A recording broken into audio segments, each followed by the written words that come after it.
Hello, John. Thank you for coming back to the show.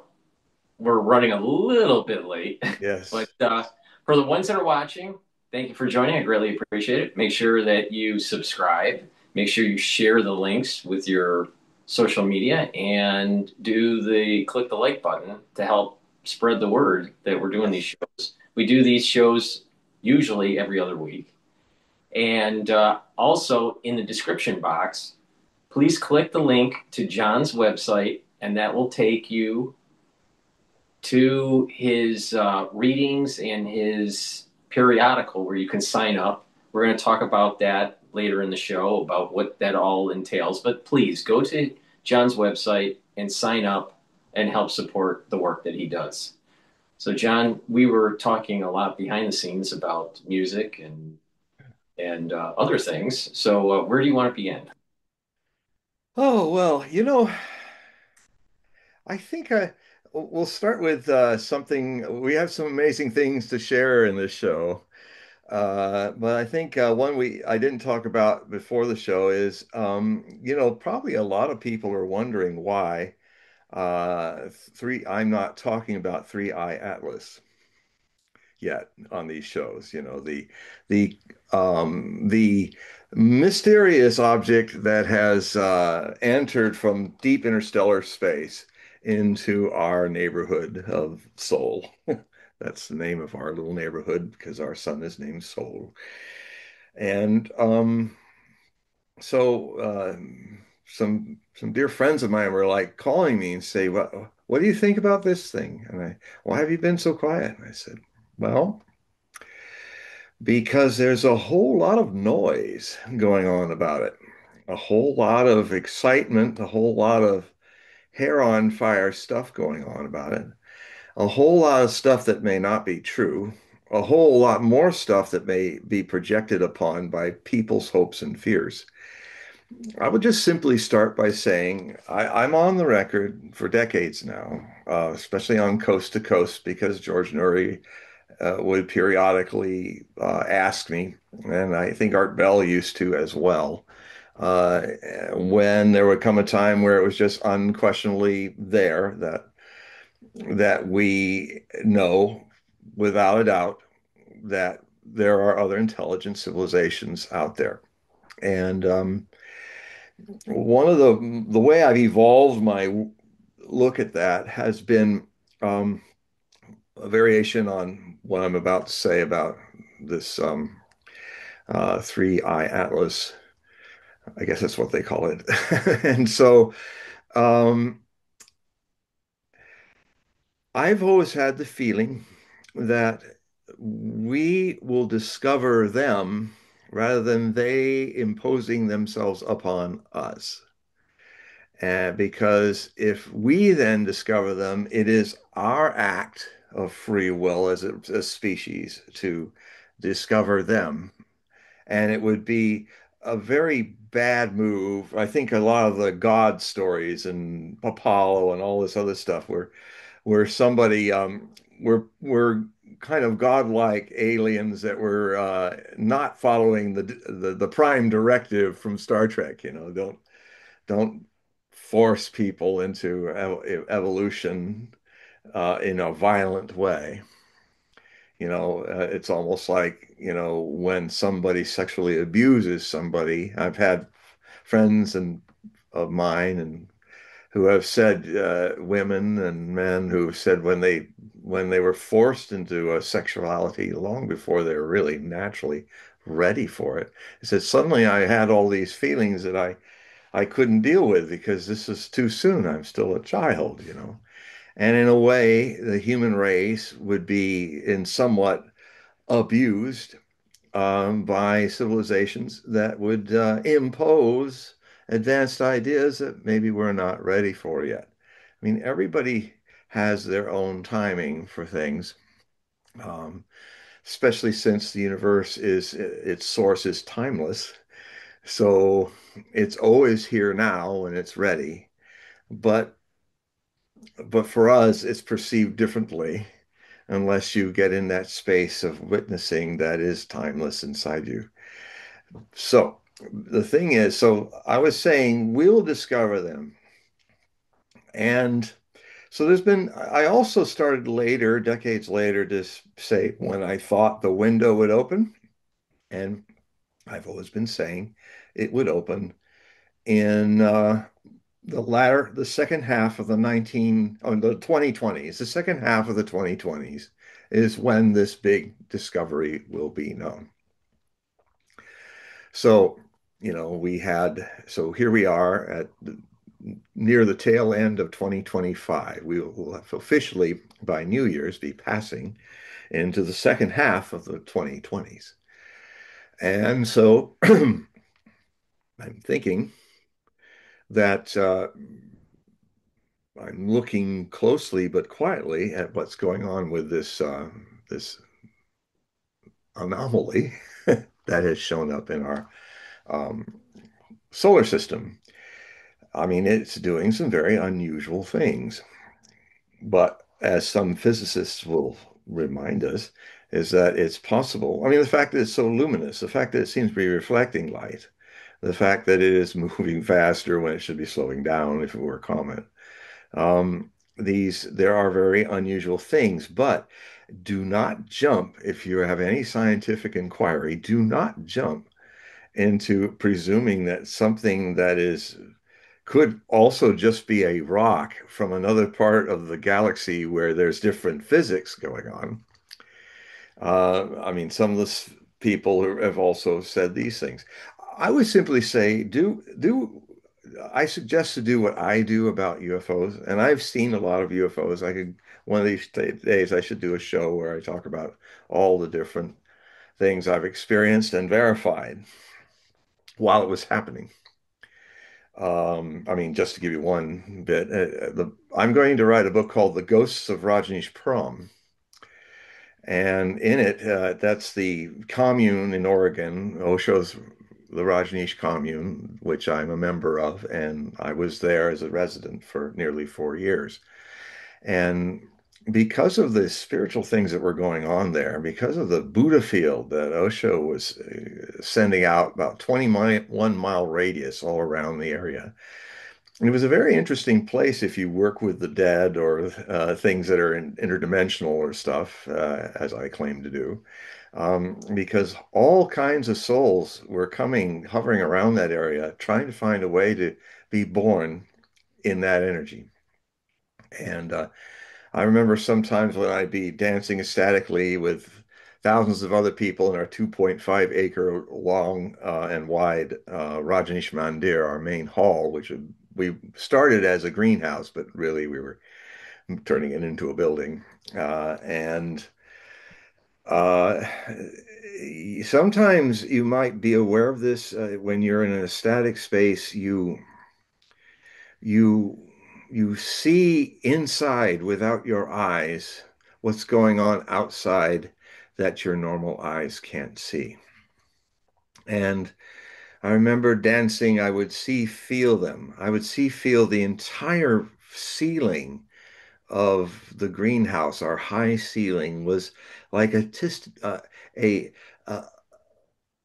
a, a mass of thousands of souls watching us.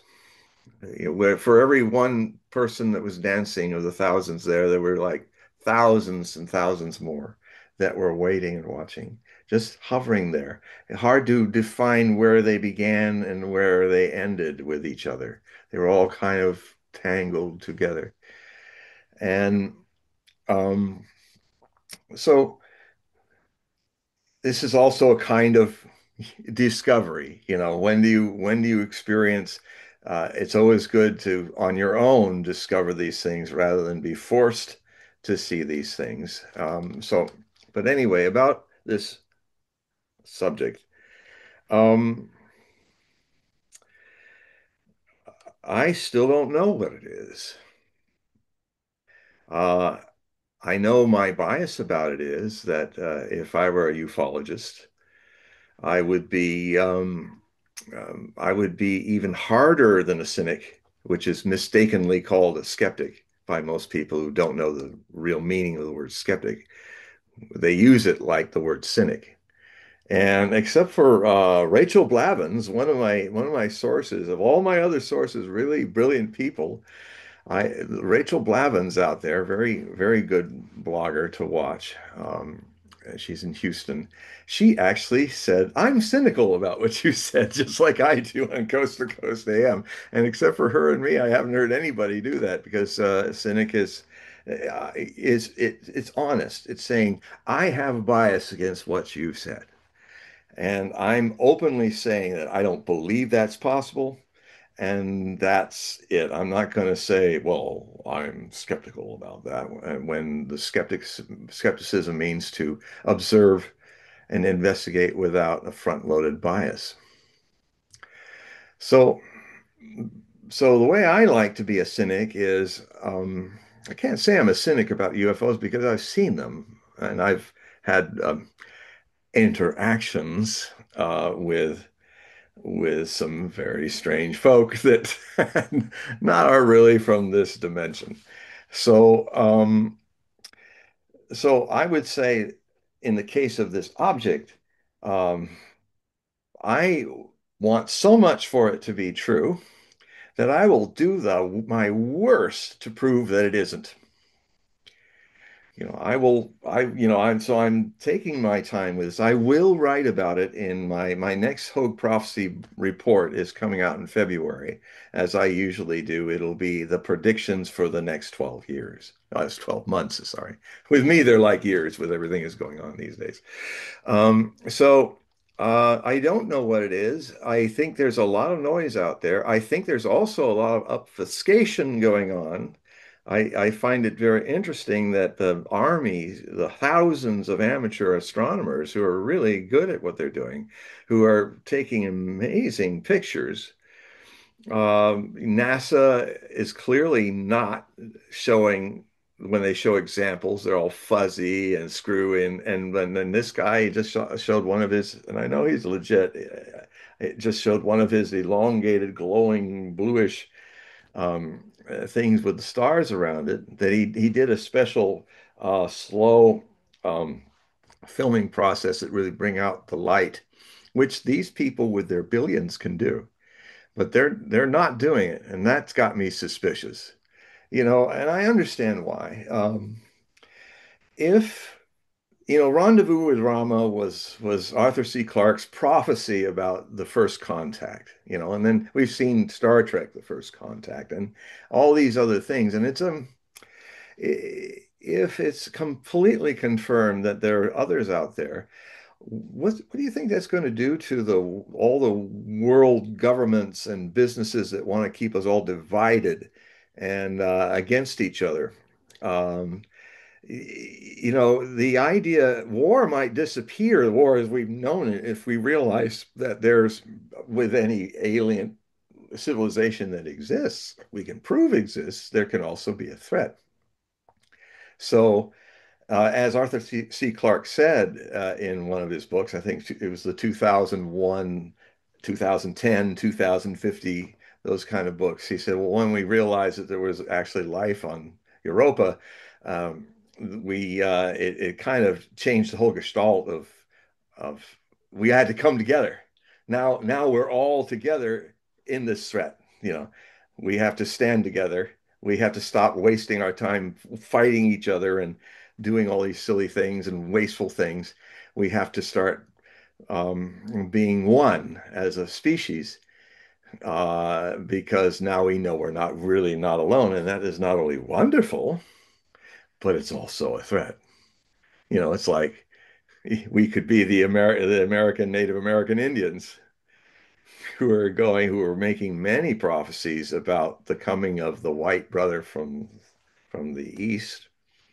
Quetzalcoatl is one of them. I did a whole in my book of the Hopi, the Essential Hopi Prophecies, one of my most popular books. You can get it on Amazon as an ebook or as a short. It's a little small book, very popular. And I go through all the prophecies, the best prophecies from the 500 nations of Native American people, and how they saw it coming. They saw a collective vision of people with pale faces and beards, with very large deer, horses, They didn't have horses in the New World. So-called New World is just as old as the other part of the world, but new to our conceit as Europeans and Eurasian Africans of not being there. So, so anyway, and they were seeing that they would have these thunder sticks. That if they pointed at an animal or a person, the thunder stick would clap like thunder and people would drop dead. And there were visions of that, and I quote them. And then there was the famous situation where Montezuma um, was in Aztecs lands. They were also thinking it's coming, the white brother is coming. This concept of Pahana, which is what the Hopi call it, almost all the 500 tribes of Native American people in North, Central, and South America have a similar vision of people coming. Now, the most fundamental vision is the Hopi because it's 1,000 years they were seeing it. They were seeing this coming 1,000 years before it happened, and it basically was the story is that the divine spirit created two brothers. One was the older white brother, and the other was the younger, more innocent red brother. The white brother's powers was the powers of mind and intellect and inventions. The brother was a part of the soul of the earth and farming and cultivation and making life. And so when the red brother was going to stay in his fields in Turtle Island, which if you actually look at from space at North America, the outline, you can see the turtle in it. I don't know how the Hopi knew that, but there it is. Um, so Turtle Island, he left Pahana, the white Pahana left uh, the land of the red people and his red brother. And so the Great Spirit said to the red brother and the people remaining, when he comes back, beware. Because he broke a tablet, the Great Spirit, and gave one to the red brother and one to the white brother. And he said, now watch, when he comes back with his tablet, if he has a circle on it, he is the true white brother, and he will share his, left brain to the right brain technology and stuff in harmony with cultivation and life. But beware, if he comes back and upon his broken tablet is the cross, the cross. He is false Pahana. He has come to bring woe to the red race.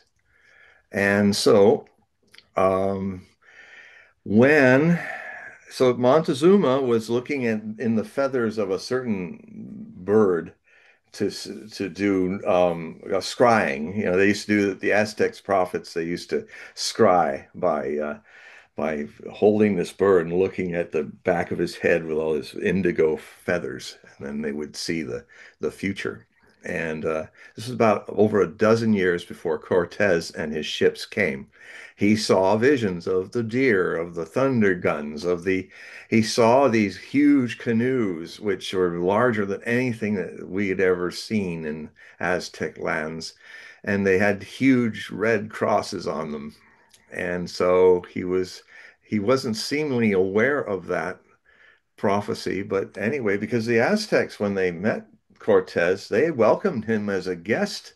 And he kind of exploited that with his little band to defeat this largest empire in the Americas, a vast empire, the Aztec Empire, because they were hoodwinked into thinking that he was the great white Pahana come back. But apparently they either lost the thread of the cross warning or never had it in their version of it. The Hopi had it. When the Hopi saw their first Spaniard conquistadors, they immediately recognized what this was about. And by the way, they're the only Native Americans, because they knew it was coming. They prepared themselves and they kicked them out. Eventually, after a century, they kicked all the Spanish out and their churches, everything. They had a rebellion. They were the only successful Native American rebellion against the false Pahana's invasion from the east. So, so they're there are good and evil reasons why, for the greater good of humanity, a lot of the control factors in our world, a lot of the things that the power elites and all are not going to like, inconvertible evidence that this thing is actually some kind of alien, ancient alien ship that is scanning us. Um, and there's a lot of things point to that, but I can't say I'd like to have the proof. I'd like to at least follow as a human being who I visualized in these visions will have to discover it on themselves. We will have to see that they are there, even even now. So so it's coming. I mean, it's not going to come suddenly. It's been coming on us really quite swiftly in the 2020s. So many things I predicted the 2020s would be as a axis shift, a new direction or a new end to the human future. I was seeing these things since 1990 about the 2020s. That's why I named them the Roaring 2020s.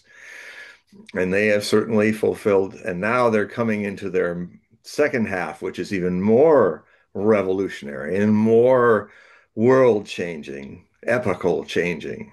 And a lot of these powers, a lot of these idiots in Congress, a lot of these people who want to fight their wars and do their genocides and all of that, um, having some power outside of this world that we have to unite against will mean the end of a lot of their proclivities, a lot of their, I mean, humanity will be changed by this completely.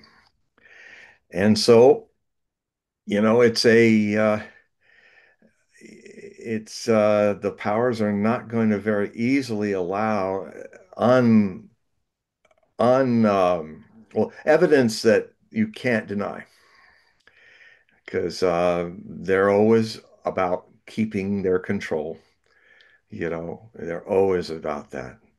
It's all about power for them. And anything that might waken us up, the masses, is also a threat. Because if we wake up, sometimes we roll out the guillotines for these kind of people, and just or we send them to Siberia or something and have a Bolshevik revolution or something like that. I mean, these revolutions, bad or good, and they all have both aspects in them. Because as I've said, revolutions are, I have a rhyming word for what they mostly are, react illusions. You have an illusory power game that you want to overthrow, and then you end up replacing it with another power game. An interaction, a reaction illusion, revolution. So, but the other meaning of it is a new age, a revolving, a changing of an age. Revolu or revolution in Old French is they'll talk about the completed revolution of the month. That's constantly Nostradamus is speaking that way in 16th century French. He's talking about how the month evolving from its first day to its end is a revolution of 30 or 31 days, or a lunar revolution if you're in the lunar calendar, and he was in the Julian calendar. So yeah, it's so stay tuned. I will have some more things to say about that in February. But now, um, yeah, there's definitely a lot of things going on. I mean, there's other things that Paul and I were going to talk about were, well, the let's hit them with the real biggie. I've only come across the information on this about 10 days ago. Um, you know, long story short, it's called Operation Southern Spear. I mean, this is this attack on Venezuela by a huge fleet of about 14% of the entire U.S. Navy is on station off the coast of Venezuela. Um, a country which, if we invaded it, would be Vietnam on steroids. You think Vietnam was mountainous and full of impassable jungles? This this is a huge country. Uh, a third of the lower 48 states is the same size as Venezuela, where all the resources of oil and gas, which they think is the biggest ever yet discovered anywhere, is out in the impenetrable mountain forests of Venezuela. Most of the people live on the coast. Most of the people live in a few urban centers like Caracas. And um, I really think that it's not one of Trump's uh, positive hyperbole or whatever, shock and awe, and then he wants to talk. My sense is they really are dumb enough in Washington to go to war there, and they want to, and they're there still because they want to do it. So, what stopped them? Some stopped them because they even came down just, I don't think they were going, oh yeah, we're going to hit. No, they were going to hit.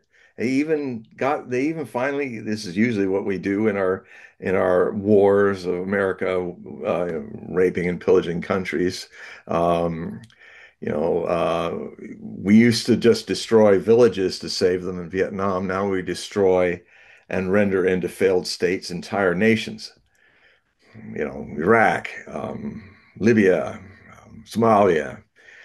We just destroy them and move on. Um, and there is definitely a real energy to do that with Venezuela, but really get ourselves in a mess. So, so I wondered, why are they hanging there? You don't have a fleet there hanging like that. A fleet that's burning billions of dollars just being there. You don't have the largest aircraft carrier. You don't have that much of the U.S. Navy there with 12,000 other soldiers stationed on Puerto Rico to be added to the 2,000 or 3,000 that are on board with the Marines. Uh, I mean, well, what may have happened, I stumbled upon John Mearsheimer about 10 days ago making a comment, and he's really one of the finest sources I have out there online. Check him out. He's almost 100% accurate on everything, as are the two Greeks, Alexander Christoforou and or Alex Christoforou and Alexander Mercouris, are also incredibly good sources and really rarely get it wrong. And I've been watching Mercouris since 2011, and it's such a rare thing. It's rememberable when he gets something wrong. And he's just very matter of fact. He just has a sense of global understanding that's quite remarkable. And if you notice, a lot of my accuracy depends on such people, which I have vetted over 30 years. Um, and I've taken a long time to gather my sources, and that's why it'd be so great if you really are interested in finding out what's going on in the world. If you subscribe to the Hogue Prophecy Report, you're not just getting my unusual prophetic historic take on things. You're going to get all my sources because I list them, I link them, and you can then go to them and then go to their sources, and you will discover I kind of want you to do that with me. Not use me as a doorway, as some of the people like Peter Lavelle of Crosstalk did in 2012 in Art Russia Today. Peter Lavelle was like, I haven't met him yet, but I'd love to say, you're one of my gatekeepers. You're the one that opened the gate to, because you had all these amazing people like Mercouris and other people on the show. And then I started to go watch them as I watch you, and I literally, the alternative media is the real media now. If you're still watching the mainstream media and not going to see, not kicking the tire of the mainstream media by watching the alternative media, you're being made a fool. Because those people that's all they can do. They are fools. They have become idiots and fools. And I don't speak just as somebody who has watched them, I have been on their shows. I used to debate, um, Sean Hannity. I used to do Fox. I used to be on CNN. I used to be on MSNBC. I did Secrets, Ancient Prophecies on NBC in a 2-hour show that shut down the network so much that so many millions of people were watching it out of the blue that they had to shut down the phone system because it was overheating in downtown in Midtown Manhattan. It was overheating. And this was when the first episode happened, and I had a 15-minute segment on it. Was in an hour, in 2 hours. They um, we were competing against the Grammys, I think on ABC, and the famous, the gal who was kind of crust, working class kind of gal with John Goodman as her husband. And there was going to be the famous moment where you're going to see two girls kissing, so big, big TV moment, two a lesbian love affair was all very big deal right then in 1994. So we were thinking that nobody would watch the show, but it was almost like this is the closest thing I could ever come to being in Orson Welles' Mercury Theater doing the War of the Worlds. Suddenly, everybody was watching us, and and the it was so much of an impact that they then did three more parts to it, three more 2-hour parts over a few years' time. And I enjoyed in all four of them a 15-minute segment, just me talking about things and showing stuff with all the high tech and all that. So, um, that really put prophecy on the map as one of the mainstream interests in media. So the thing that I stumbled upon with John Mearsheimer is that I knew that there were Russian ships there, military ships, missile frigates on station, also near the U.S., closer to Venezuela. But I discovered and verified that those ships are not just there, they're deterrents. Those warships have Onyx anti-ship hypersonic missiles,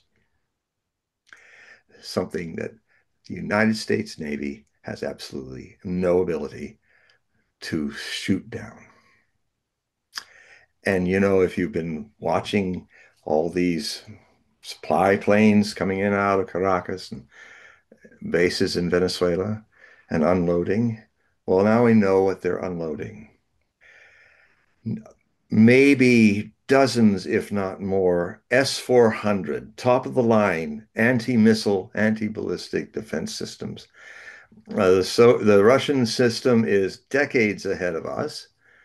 Our Patriot missiles can't even hit anything. Uh, these are the top of the order, and perhaps even being crewed by Soviet advisors. So excuse me, Russian advisors. I was watching K-19, The Widowmaker last night, so good movie. Um, so what we have here is a potential. So far, so good. The Russians have have ended the Monroe Doctrine. And who the hell is America to say these two continents are ours? Sorry, Mr. Monroe. And by the way, if when I write about the Monroe Doctrine, I'm going to share with my readers what Monroe said before Congress when he was considering it. And his entire message at the opening was, don't be dumb enough to get into regime changes. Don't don't invade the local countries. He was against everything we're doing. And he's the guy that created the Monroe Doctrine. So I'm also going to have to re-educate myself and also share that with all of you, how the way the Monroe Doctrine is being interpreted is perhaps not what Monroe ever intended. His was more the issue of threats from Europe. His focus with the Monroe Doctrine was not to dominate and bully northern and southern American states of the Western Hemisphere. That thing was about him warning European empires and powers, the British Empire, the Virgin and other empires, the Spanish Empire, all that was going on. Stay out of this region of American peoples, North and South and Central. I think it has more of that in it. But this whole idea is that, I mean, who the hell are we to claim the Western Hemisphere as ours? You know, that's that's very colonial. It's very fascist. And why don't we concern ourselves more with if we want a nation build, why don't we nation build the United States? It really needs it. It's about to crumble apart. I guess we have to lose it to rebuild it. So this whole idea and this saber rattling, carrying a big stick stuff that Trump is doing, I mean, is it's bully wimp. It's a bully wimp move. We can't back it up. And now, basically, because Venezuela and the world, the global community, the global majority is now gathering as a whole new world order, which is not about conquering people and sitting on people and sanctioning people. It's about allowing nations a chance to trade and transact and grow their industries and not have their money taken by the West for like 500 years and their resources exploited and the US dollar now turned into a tool of suppression and fear rather than, if the US dollar had no sanctions on it, we'd be all using US dollars now. But we have literally shut the hose and we can't send our debt over to burden other peoples because soon now, I've been talking about this for decades. The U.S. dollar will no longer have its power because the rest of the world said, we've had enough with you people. And now we have the power and have the help to not have to deal with you people because you're no longer the big hegemon anymore. You're the crumbling hegemon. And so what has happened is Venezuela, which also wants to be part of the BRICS nations, as Brazil already is, um, has the southern the world of the South and Asia and all want peace and prosperity and none of this chaos and war. And so the Russians, just as the Chinese and the Russians, this is what's really helping the protectorate nations that have military and industrial and economic power are there to help these other nations grow into this new civilization. And the West is only excluding itself. There's absolutely no reason why America can't join the BRICS. It's just that they want to play this big hegemonic fossil, which is with clay feet now, clay financial feet. So so the reason why these people who were gung-ho to go or have not gone yet is if they do, they could lose their ships and their planes with Venezuela being protected by S-400s and Onyx missiles. Now, the Russians have placed them there, and this is classic the way the Russians would rather do it. They're just there as deterrents. And they've deterred because if America goes into this big attack on Venezuela, they're going to lose ships, they're going to lose planes, they're going to have body bags coming home. And the bully wimp will have to get a bloody nose. if he really wants to mix it up with somebody who can mix it up back. And so they're hung out to dry right now. They did want to go in. So the there was another aspect of that about Venezuela that a lot of people, I'm sure you're all sitting there like, I didn't know about that. It really is true. Go check John Mersheimer out. They're trying to keep a lid on it. The Russians are doing deterrence. So what's happening here is that, I've always said often on the show how history, as Mark Twain famously said, history doesn't repeat itself, but it rhymes.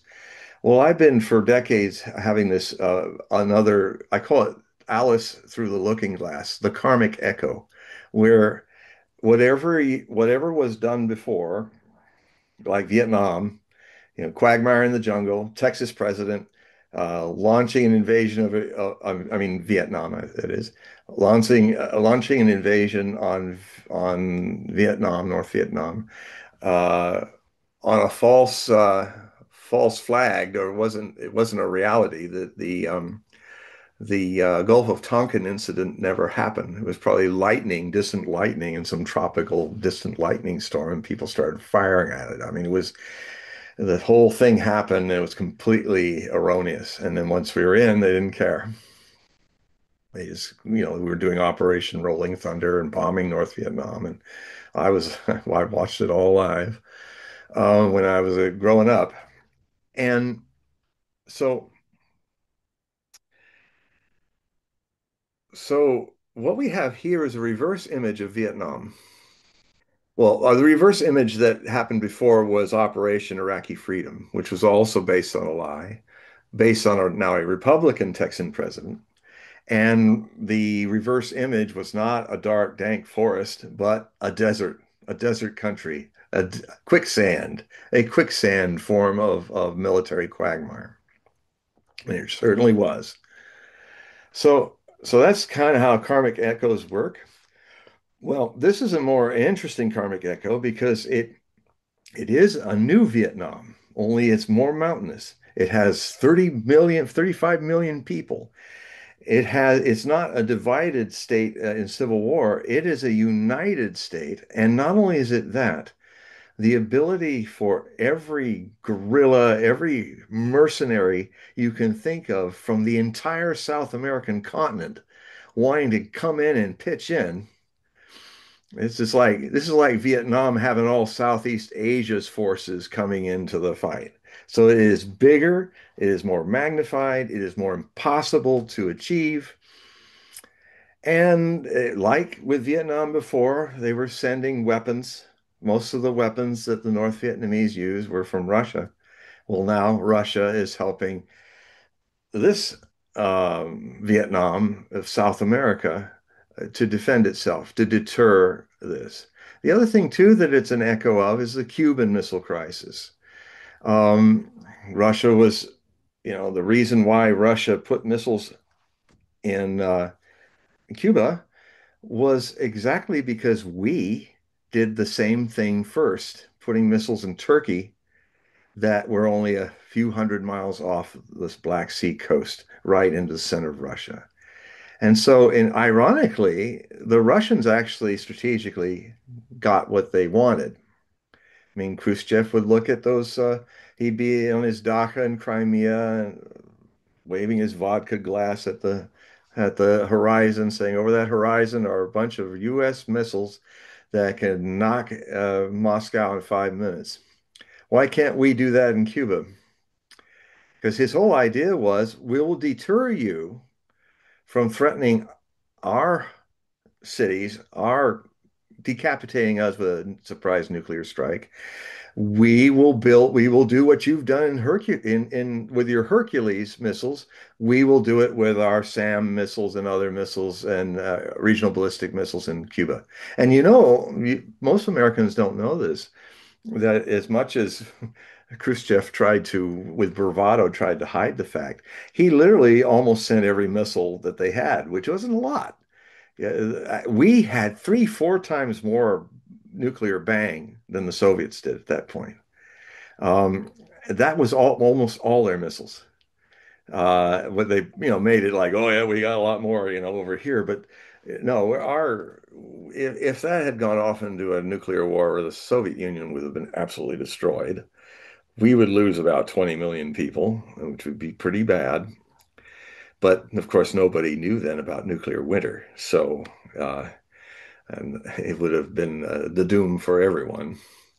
Because some of the studies of nuclear winter say that it could go on for decades, maybe 4 or 5 years, where the sun is as dim as well, just a smudge, even not as bright as the moon. Um, and it could last for 5 years. And then the effects of it would take decades to go away. The ozone layer would be completely destroyed. So if you could get out under the sun, you would be suffering from all kinds of cancers, skin blind, eye blindness, stuff from the radiation until the ozone layer slowly rebuilt itself. Um, so you can see that analogy in movies like Threads, which was a movie that came out a few years after The Day After. And it's a British production. It's actually more shocking than even The Day After, because they didn't know for sure about nuclear winter until, but they did by then, and they had it in. And it's like an, oh, by the way, this is much worse than the nuclear war. So anyway, um, so we have kind of a Cuban Missile Crisis, but so what happened was that the short story of this is that it finally came towards the end of the 13 days. It came to what the Soviets had kind of hoped would happen. I mean, they were surprised that we reacted so strongly. They didn't understand that Americans have never had empires on their borders like all the European countries. I mean, they've never had, like Russia has had, being invaded by Napoleon, Hitler, Charles XII of Sweden, the Teutonic Knights, the Livonian Empire, the Polish-Lithuanian Empire. Um, so it was in Khrushchev's DNA just to go, well, he calculated wrong. He didn't understand that the Americans way out there, far away in their big oceans, with very docile neighbors, were just absolutely freaking out. Kennedy was freaking out because it wasn't in the American experience. It wasn't in our DNA. And we were very much overreacting because it wasn't in our DNA. And so strangely enough, um, the Cuban Missile Crisis did end up with the Hercules missiles 6 months after, privately, not publicly, being withdrawn from Cuba. And the Russians, then diplomacy could work. He knew Kennedy would do, and Robert Kennedy was the go-between for Brighteon. It was the back channel to Khrushchev. And basically he said, we can't do a quid pro quo, but if you take your missiles back home and we inspect them and they go back home, we can give you a private assurance that in 6 months, the Hercules missiles will be quietly dismantled. So basically, Khrushchev and the Soviets got the strategic need to get those missiles off their border. And in an odd way, that's probably how they were planning to have it done. When the missiles were shown, when they would finally announce it, then they would say, okay, we'll move these missiles out of Cuba if you move the Hercules missiles out of Turkey, which are too close to our centers of government. So, so what I'm hoping is that if this is a karmic echo or Alice through the looking glass, what I'm hoping is that in this reflection, this rhyme of a potential Cuban missile crisis becoming a Venezuelan missile crisis, is that going to war has already been stymied. You know, if maybe I'm going to be wrong, and those idiots are going to go in anyway. I mean, I gotta say, when hegemonic empires are dying, when Rome was dying, they usually do really stupid things. and hasten up the decline. So there's almost in the DNA of 500 years of Western dominance of the world, colonial dominance of the world. There's a lot of people who they're unconsciously going to go there and get in the fight anyway, and really get themselves knocked on their butts. And that's, the knocked on their butt moment is looming. It's looming in Ukraine right now as I'm watching almost everything I've been saying over the years, even before this war started, is happening. It's unraveling. So, but before I get into that subject, just a little more about Venezuela, because what I've seen happen is it started with deterrence. It's, the Russians have moved their missiles in after we started threatening. That's a reverse image. It would be like if the Russians had been threatening us with missiles, then they would have how to put it, if the Russians played the Hercules card and put the missiles in first in Cuba to counteract the Hercules U.S. missiles in Turkey. Um, this is a situation where Russia made the move first to protect Venezuela after we made the conventional threat, an economic threat, and then put our navies there. And then so they moved the missiles. It would be like if Cuba was a reverse, if it was the Americans just decided they were going to invade Cuba and liberate it, and then the missiles suddenly were put in. It's a reverse image of what happened. They were already there, and they were there to invade Cuba because they were there. But there were no missiles in Venezuela until we threatened to turn it into yet another failed. We saved that nation of 35 million people by destroying it. Um, and so they're really in a bind. I think they really wanted to go in, do a decapitation, put this idiot Nobel Peace Prize woman who's an absolute fascist in power, which it just stinks of failure. I mean, and we'd have the entire continent of South America fighting us in jungles. And we don't have the forces we had back in 1960s. We are a shadow of what we were back then. We don't have the draft. We can't, hell, we can't even put more than 12,000 people into that big invasion. We stuck 500,000 in Vietnam, and it was without a blink because we had the draft. Because the whole nation had, if we went to wars, and the problem with the draft, the reason why we don't have it since Vietnam is when you have a draft, that means everybody, including the Congress, sons and daughters of the Congress, and yours and my daughters, the draft comes up and they're sent to fight the war. People were alert. People were saying, "Hey, why are we in Vietnam? My son's in Vietnam." It's a very small dimension of American society that becomes professional soldiers. They're mostly from the South, mostly the white poor, mostly new citizens from other countries who want to go on the fast track by risking their life in war for this country to become normalized citizens. That's a very small side set of people. And the sad thing is, they've been mostly exploited in all these wars we've done to destroy nations to save them and destroy a whole lot of our own boys and girls psychologically, physically, and mortally. And the death rate in the veterans communities is higher than the death rate in Iraq and Vietnam sometimes.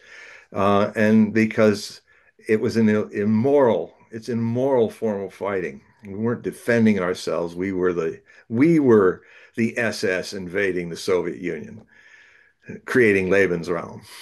You know, it's and it's immoral. I mean, Ecclesiastes does say there's a time for war.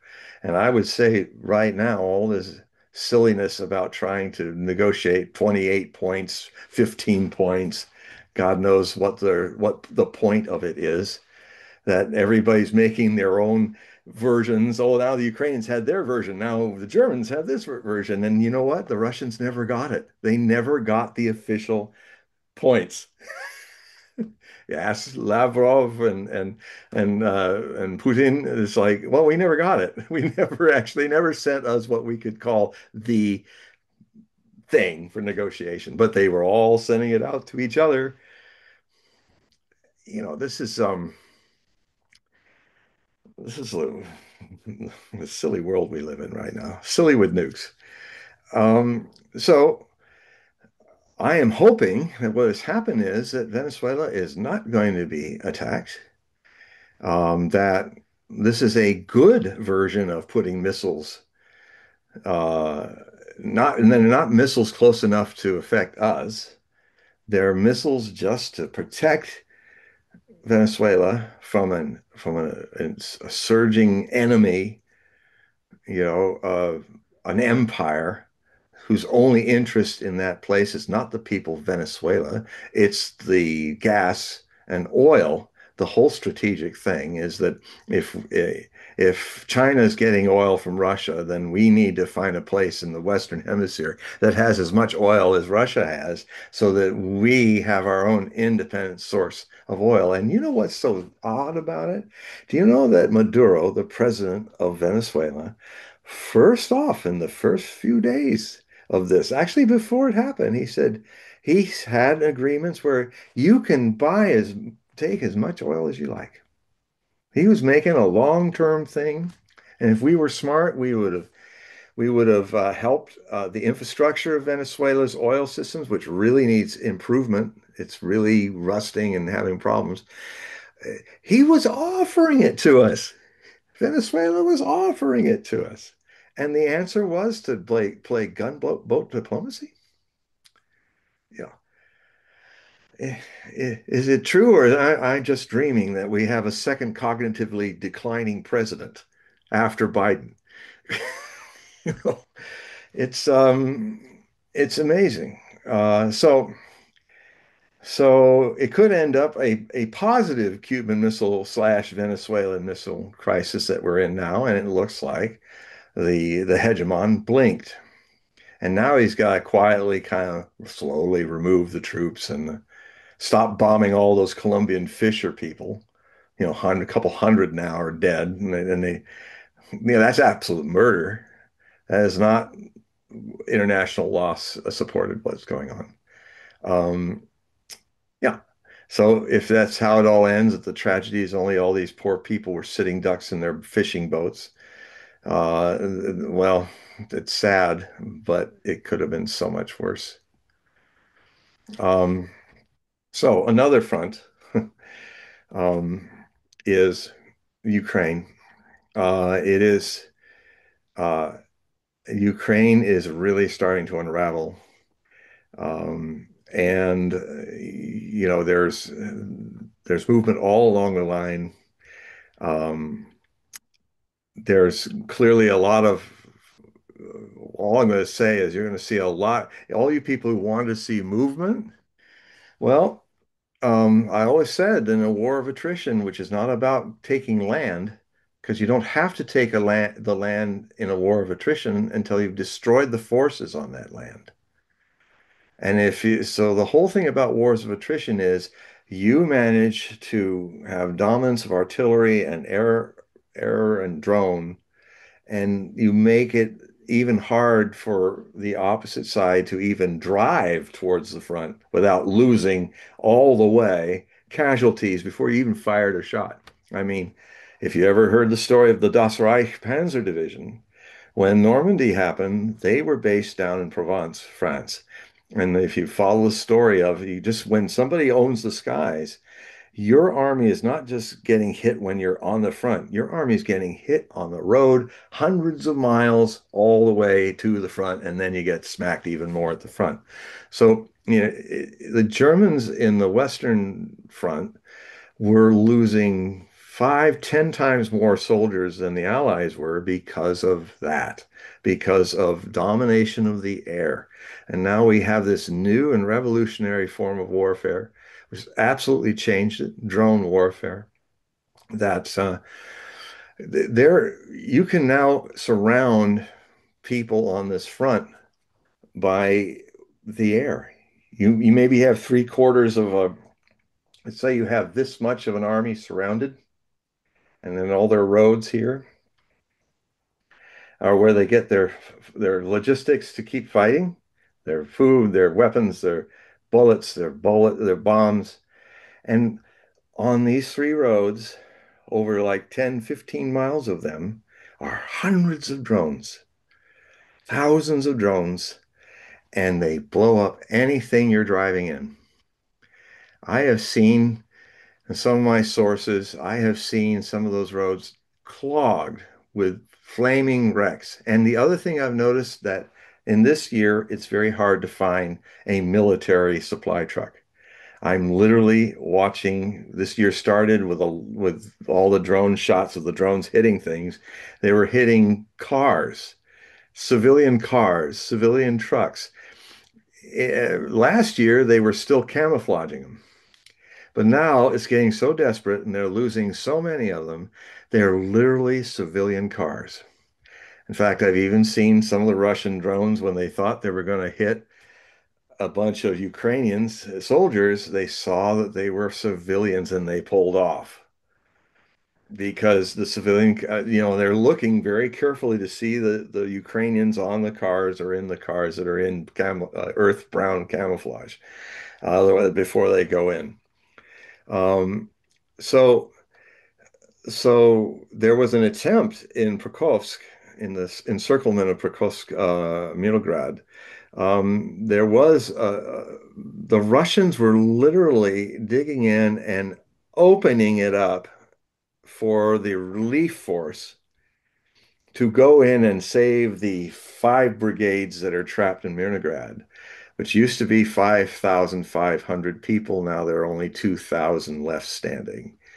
And if you've ever studied the Eastern Front in the World War II, when the Germans would get caught and there'd be breakouts, I mean, it is a classic move in the war of attrition, if because the Ukrainians have been losing as many, if not more, men and brigades trying to break in, and the Russians retreat back and let them come, get into the range of their artillery and their drones.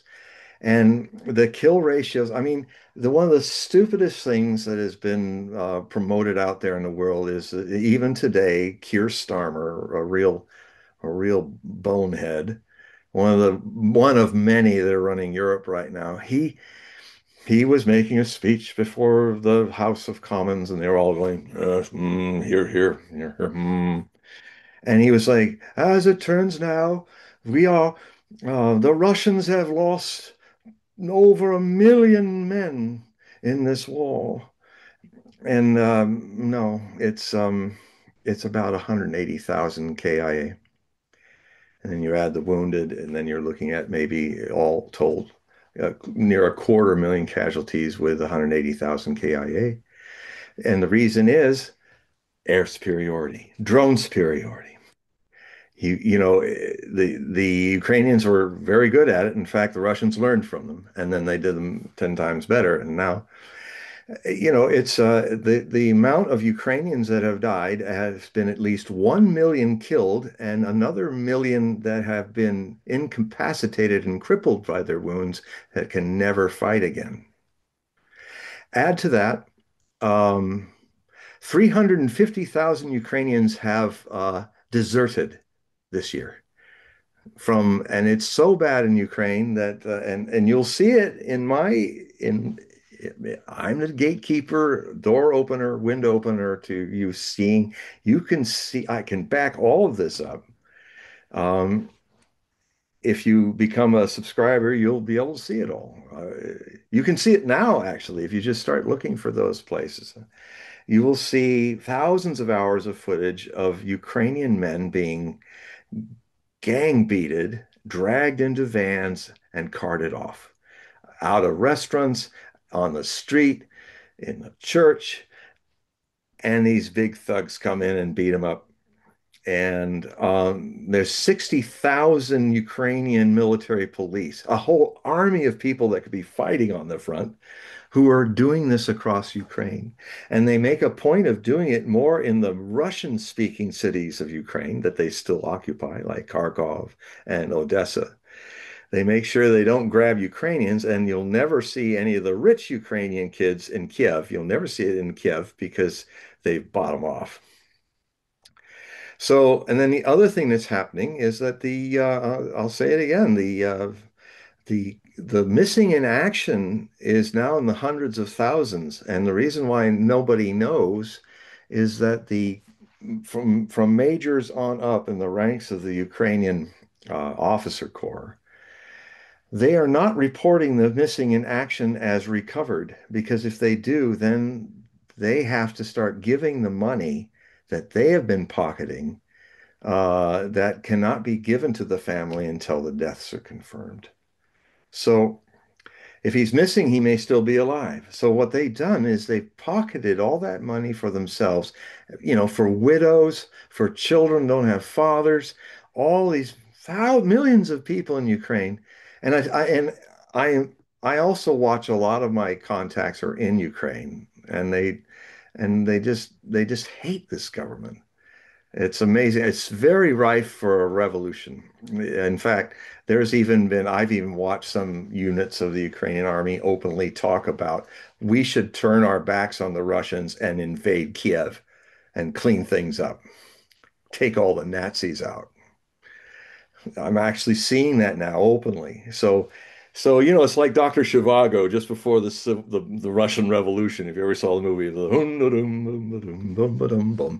it's like it's building. There's a wave, and it's the Ukrainian government. Well, they're all leaving now.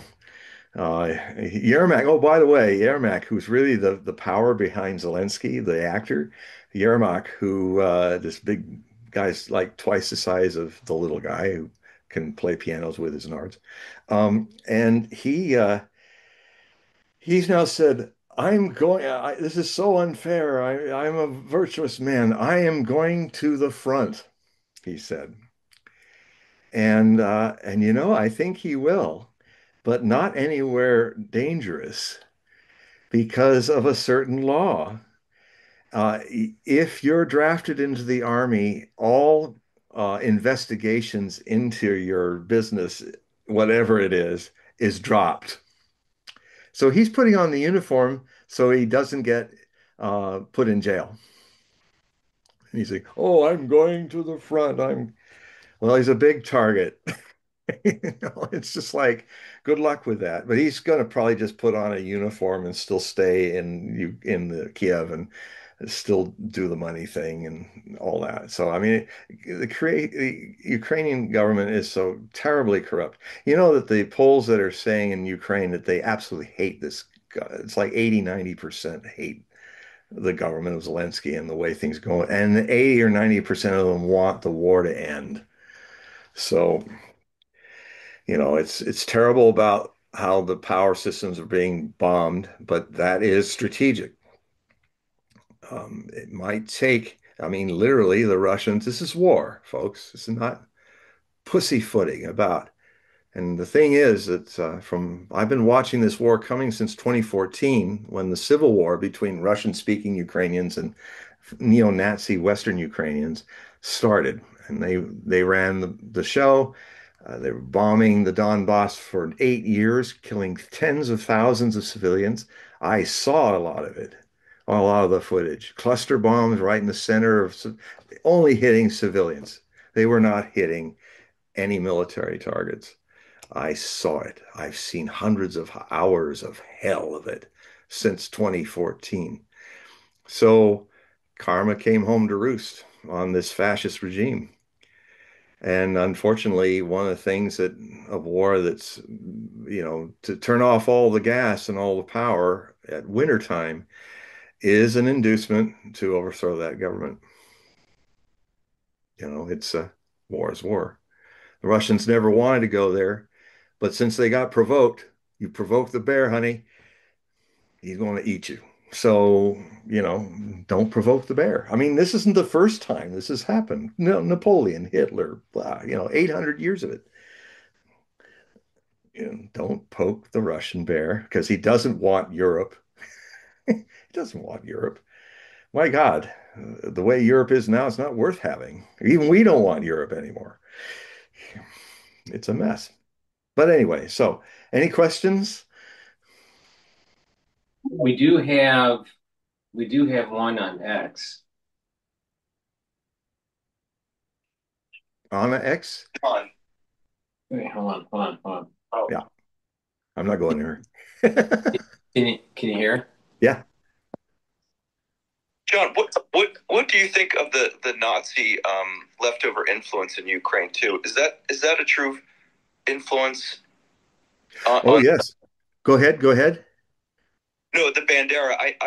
Yeah. I'm not there. I have a Russian friend who mentions that the Nazi influence with this leftover um, influence from World War II that's still there and was being uh, was a factor in Donetsk and Lugansk. And I'm just saying it's underreported, and I just trying to figure out what the truth is there. Yeah.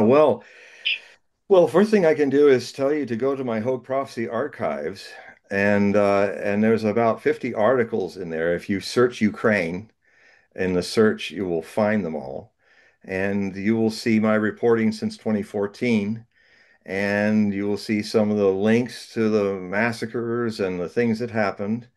And I can tell you in a personal story, I had a direct exposure to the Ukrainian Nazi problem. And it's true about Bandera. Stefan Bandera and the Banderites were fascist Germany's best non-German allies.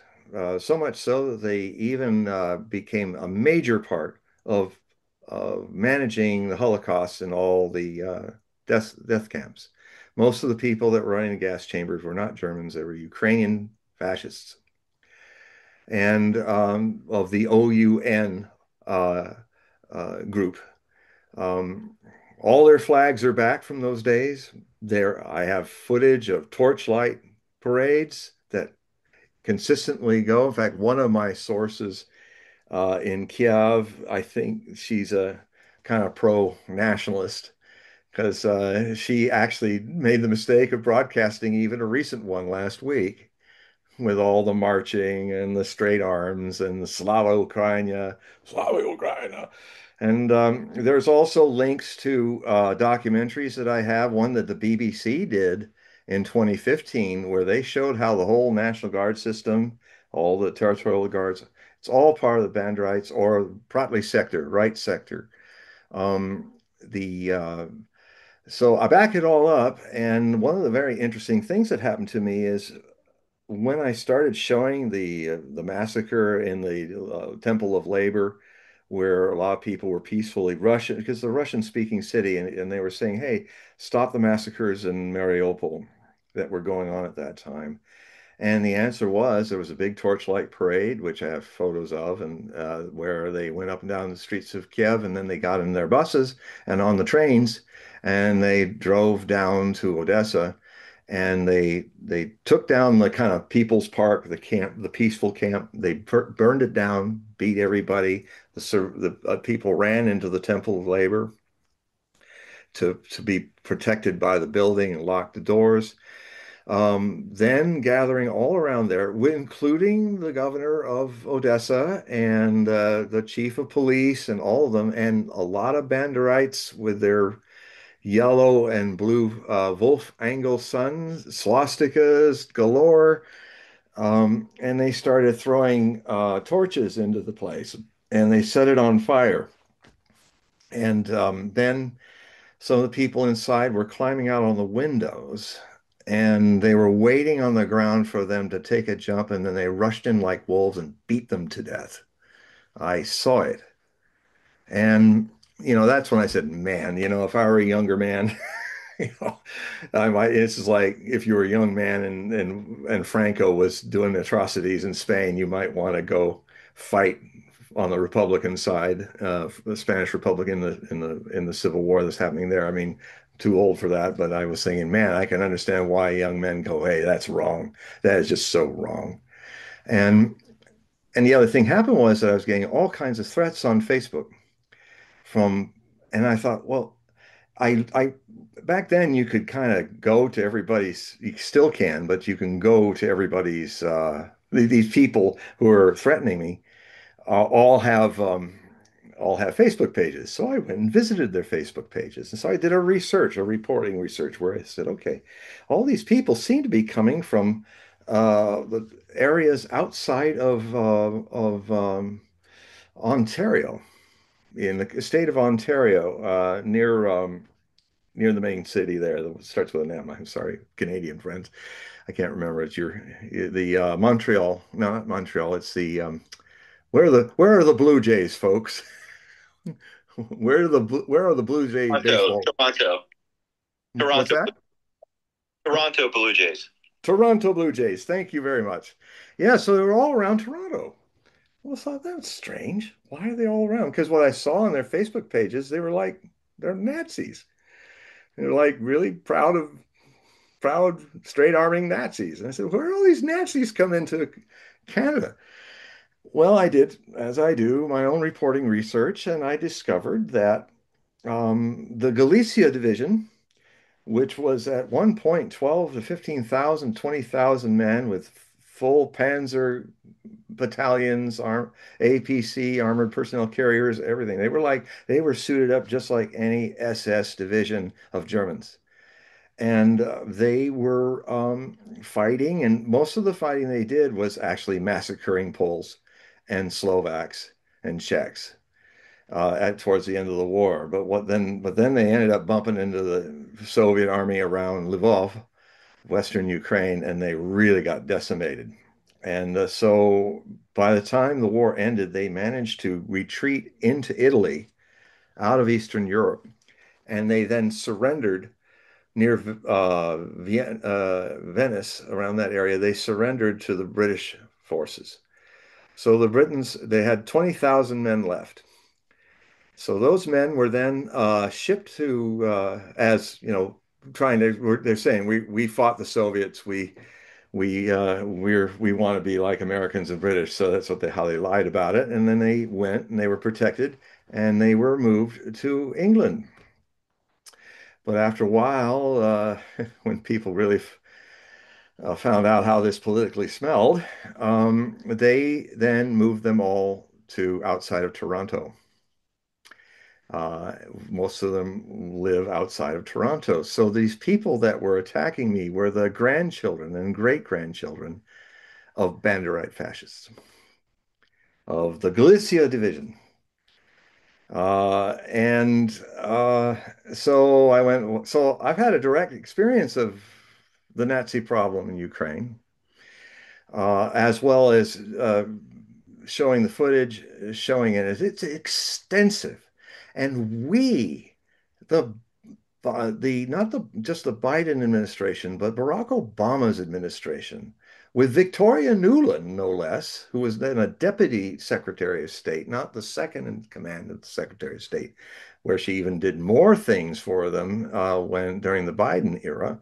But she was sent to with the American ambassador of Ukraine to um, pick a government that was the who's who of fascist Ukraine, that they were going to help right sector cause a false flag, which they did.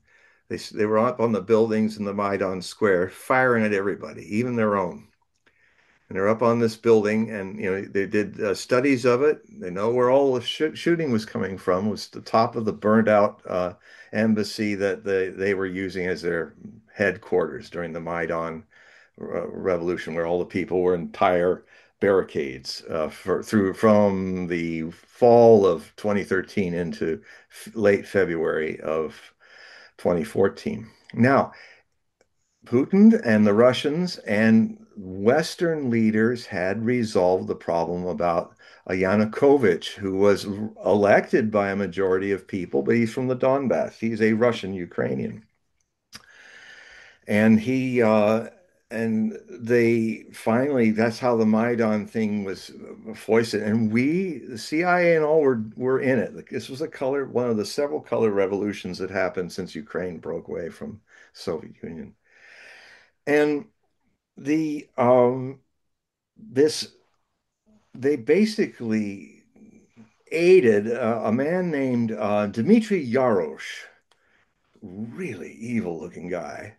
He makes Zaluzhny, who kind of looks like has a bit of the charm of Hermann Goering. I mean, he also has the same face as Hermann Goering. I wonder if he's a reincarnation.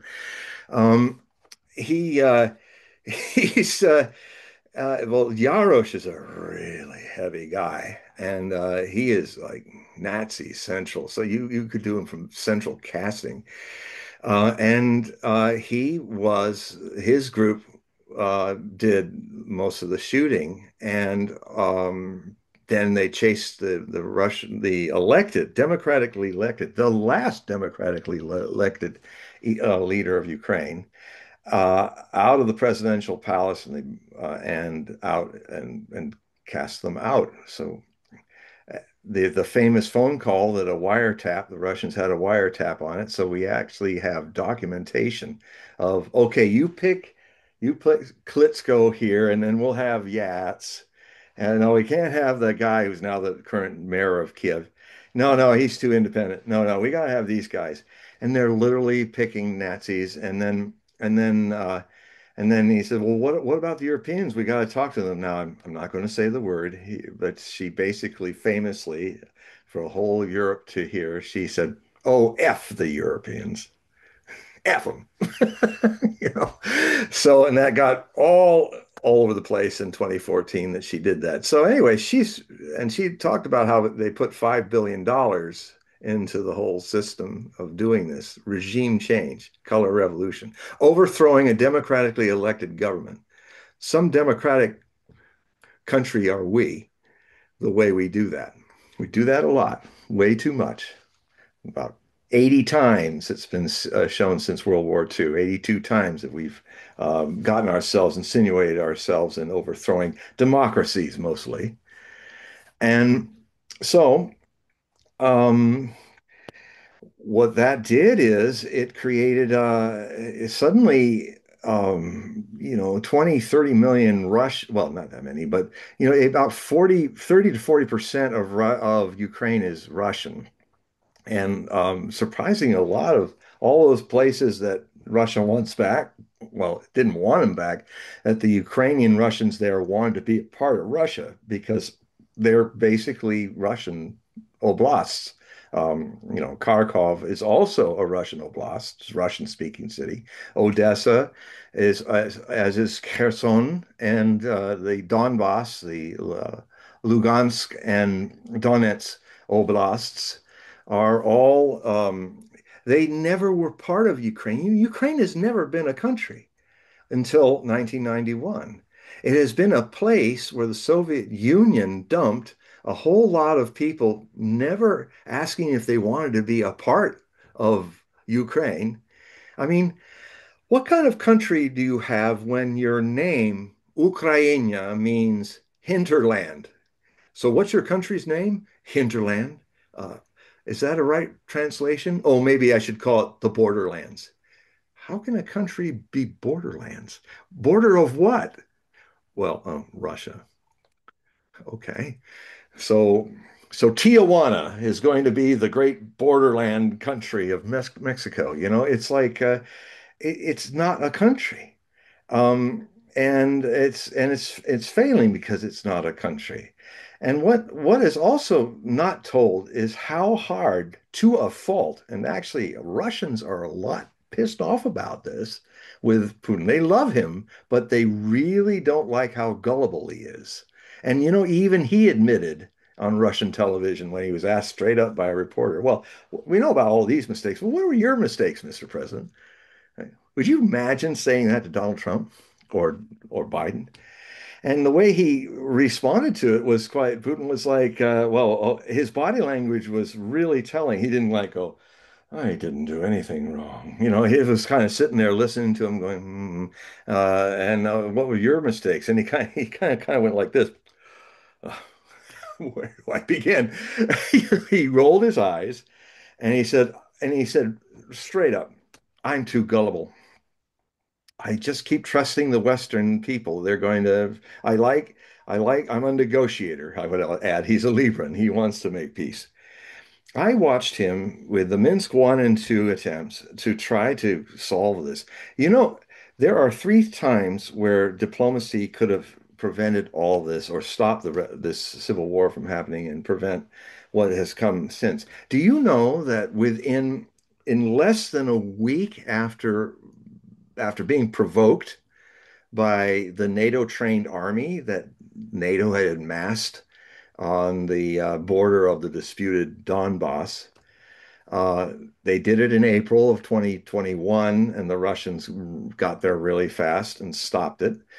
And they did it, they started building up for it again in October of 2021. In my Hogue prophecy articles, I was telling my people about it, and I said, look, they're mixed units, they're getting ready for an offensive. You know, they're putting tanks and armored personnel carriers. It's not like a defensive line. They're setting up for an offensive, multitasking unit attack. And they were starting the attack in February. They started shelling the place like the OCE were the people monitoring that place had never seen before. And it was all coming from the Ukrainians. And that is when, for a third time, the Russian leaders of Donbass and Lugansk went to Moscow and say, we're mobilizing. They're going to try to ethnically cleanse us with this offensive and send us all, who they don't kill, the millions of us, into Russia. We want to become part of the Russian Federation. Let us do that. And actually, now Putin had already done Minsk 1, and that, would have and then there was Minsk 2. What these are, you don't even hear about these arrangements, but basically what they were doing was to try to create a situation where he never wanted any of these extra states to come in. The Russians weren't doing that. They were saying, well, what would be best is let Donbass and all these places be a part of Ukraine, but what they need that they don't have now is a federalized government. That is where the oblasts, the states of Ukraine, have the right to trade and associate culturally or industrially with whomever they wish to be with. I mean, one of the big problems that was developed by what the US helped happen with the Nazis in power is that, half of Ukraine is populated mostly by Russians on this side of the Dnieper, the eastern side, the river that divides it. And they were openly saying, if the Western Ukrainians want to have fun with the Europeans and all, great.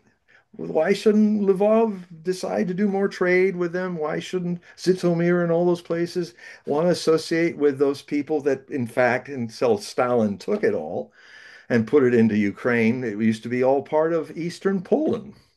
And most Ukrainians used to live in Poland. In fact, even to this day, Lvov, which is the westernmost capital, kind of Nazi central in extreme Western Ukraine, is by demographics majority Polish.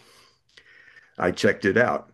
And so let them be back into that, or let them have their own little Bandera stand right there, and the Europeans can have them. We are culturally Russians, and so we want to do business with Russia and all of that. So this whole Ukraine could have remained if it didn't, if it had turned into a federalist government where the states have the rights and more autonomy. That's what Minsk 1 and 2 was trying to do.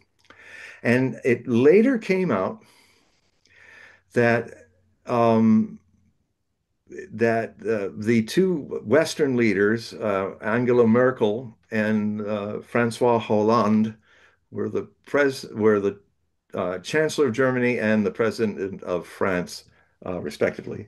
They were going to guarantee these Minsk agreements. But it was finally, Merkel was exposed by a couple guys that really They do crank calls, and they say, well, this is I am Zelensky, and I wanted to talk to you, Miss Merkel, about a certain thing, and they always get away with it because they're very funny.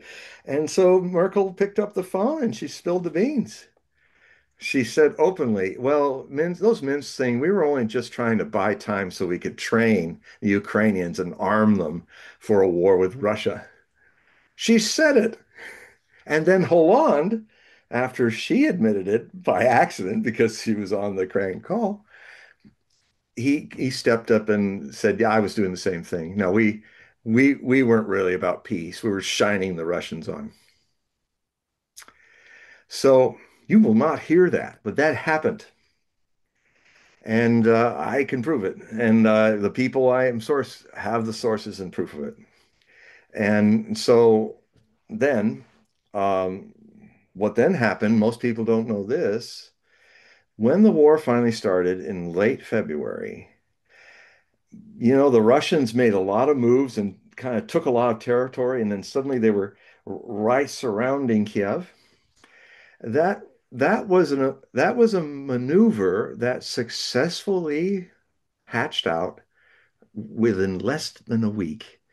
Zelensky and his government desperately wanting to talk about ending the conflict, and they started. They started in Minsk, and then eventually they moved to be hosted by Erdogan of Turkey in Istanbul.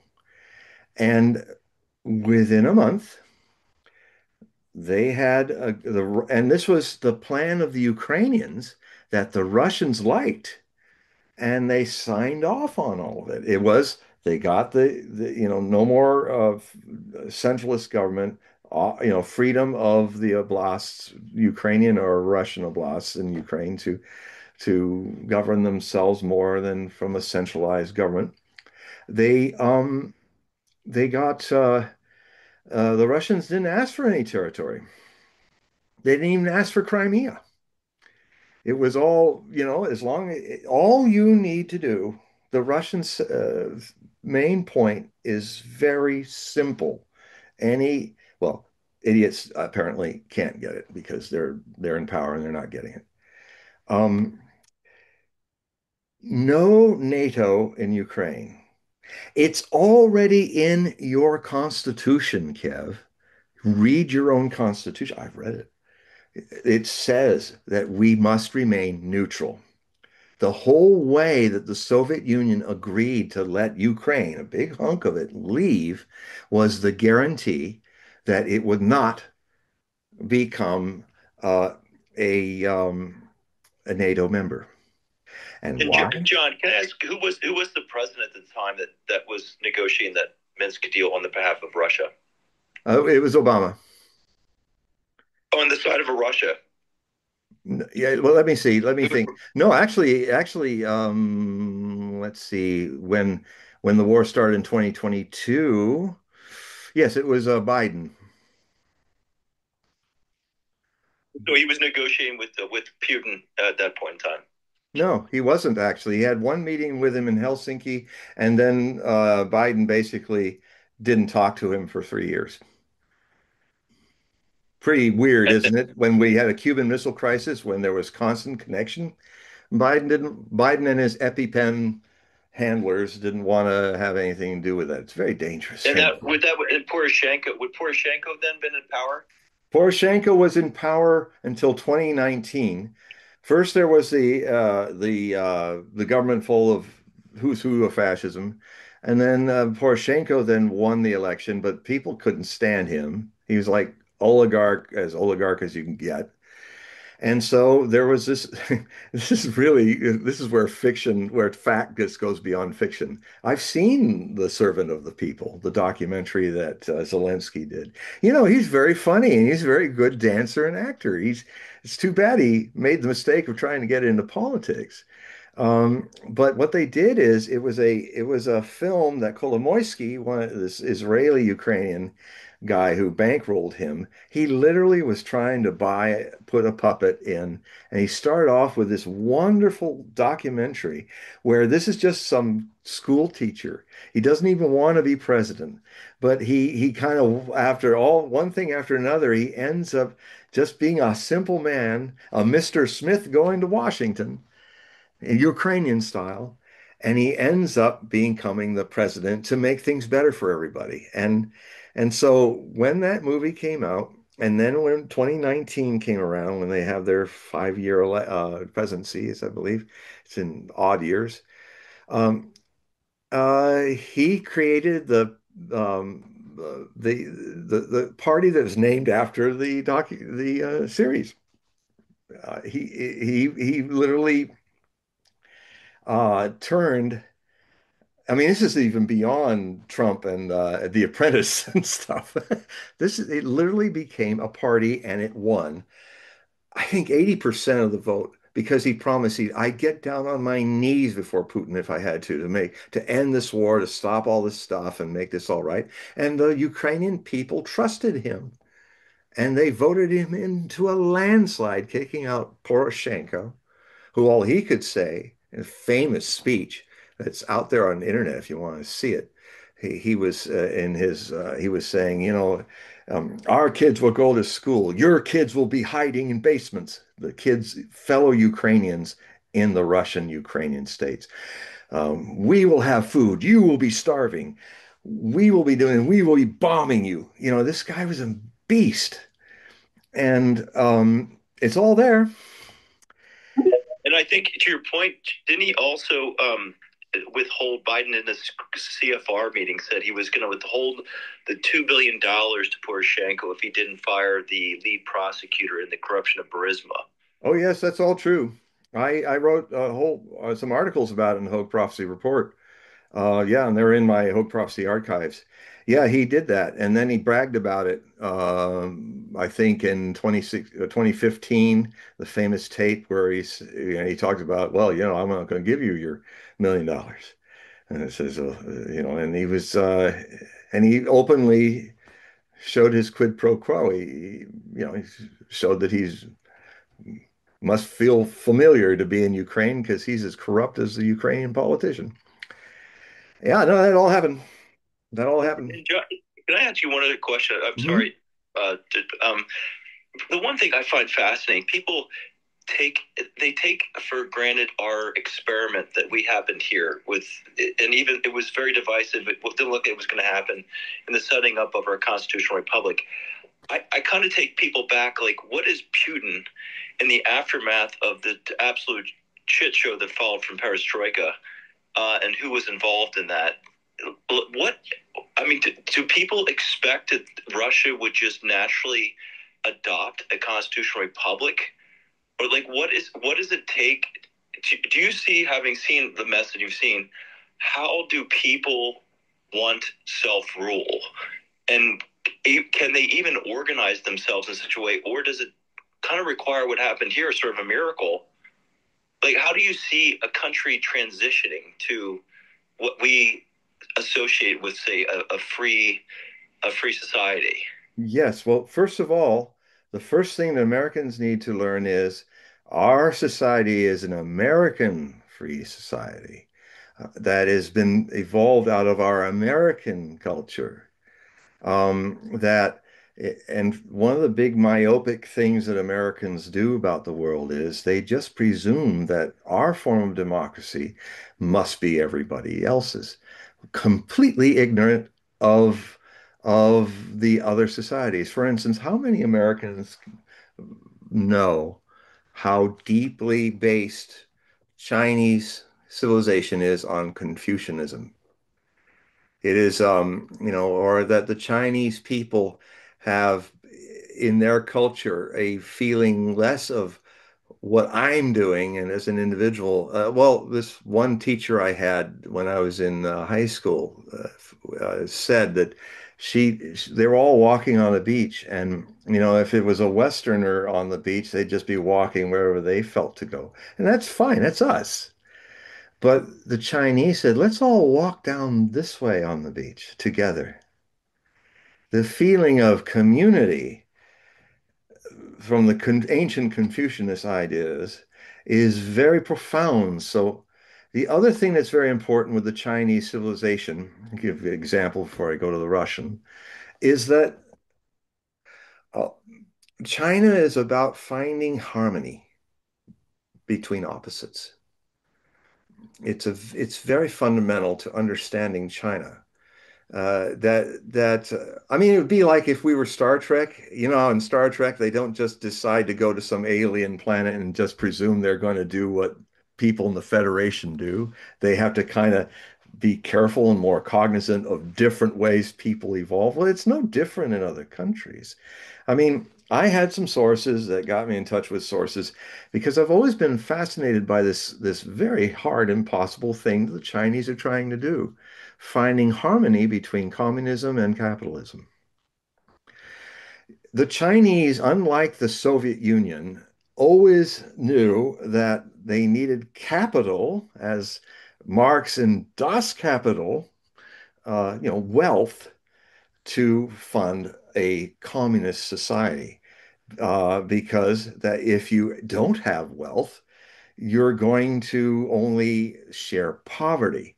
And if Marx had lived long enough to see the Soviet Union created, he would have gone, well, I'm as perplexed as I'm happy that you're trying to make a communist system. But when I wrote Das Kapital, I said it can only possibly happen if it has any success, it must happen either in the British Empire or in the United States because they have capital.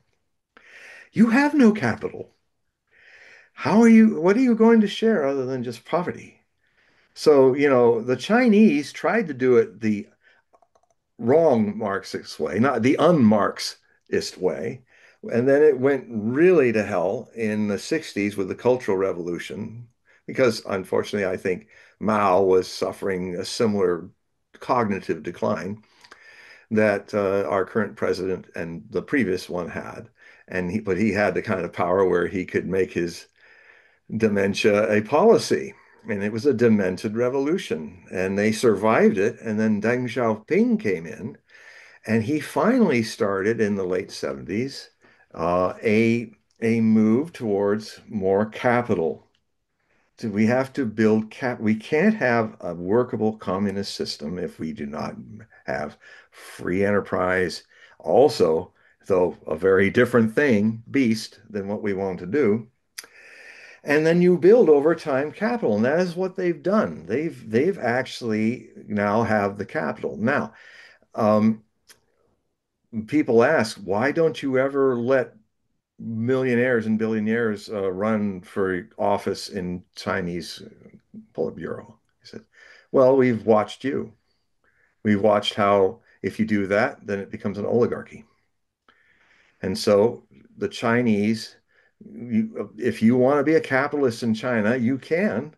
You to make more wealth and for the whole country is great, and you're off to do it. But you'll never be pulling the strings of political power in China. That is reserved to the communists who understand capitalism is required for communism to thrive.